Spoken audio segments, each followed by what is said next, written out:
Here's a live look from Tampa right now. This is the Sunshine Skyway Bridge that remains closed, and we'll have a live report coming from Tampa on the conditions there in just a couple of minutes. Right now, there is a focus in Georgia on how the storm could impact our coast. Governor Kemp says the state is actively moving resources to prepare for the storm.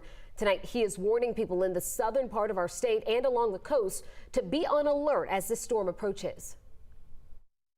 I would just remind Georgians to stay weather alert, especially if you're in the southern half of the state. We think there's going to be certainly a lot of rain and not a sustaining high winds, but certainly gusts in the 40 to 50 miles an hour. We'll have much more on the governor and GEMA's preparations coming up at 5:30. From power companies to nonprofits, crews across Georgia are preparing to quickly respond to people and cities impacted by the storm. And much of that focus here in Georgia has been on the southern part of our state and the coastline. 11 Alive's Joe Henke spoke with Georgia Power and the American Red Cross this afternoon as they track the storm as well. Right now, Georgia Power and the American Red Cross here have crews either on standby or positioned in locations that will allow them to be able to respond as safely and quickly as possible after the storm passes. We're now pivoting to focus most of our resources on the coastal part of Georgia because it does look like that's where it's going to be most impacted. Susan Everett is the executive director of the American Red Cross of East Central Georgia. This is Red Cross video of volunteers in Florida working ahead of Hurricane Ian.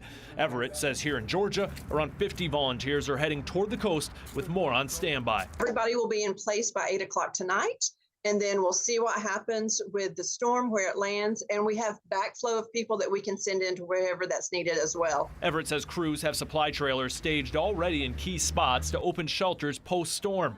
Teams will also be ready to walk neighborhoods, assessing damage and connecting people with needed assistance and handing out kits to help clear debris. Inside the Georgia Power Storm Center, they're watching the storm's shifting path to assess where power crews are needed. After the storm passes, damaged crews begin their assessment of like the hardest hit areas, and then that kind of makes a determination of, how soon power can be restored with the down lines. Alicia Brown says the storm will be monitored from here in Atlanta, and customers can report an outage or check a repair status on Georgia Power's website. For a storm of this size, Georgia Power has crews on standby along with extra help from other states. We've already begun to secure resources from other utilities, and they've already begun to mobilize and be ready to send help this way. And Everett with the American Red Cross tells me they know blood drives in Florida and parts of Georgia that are hit will be canceled, but there will still be a need for blood. So one way that you can help from here in Atlanta is by donating blood. Reporting in Atlanta, I'm Joe Henke, 11 Alive News. Yeah.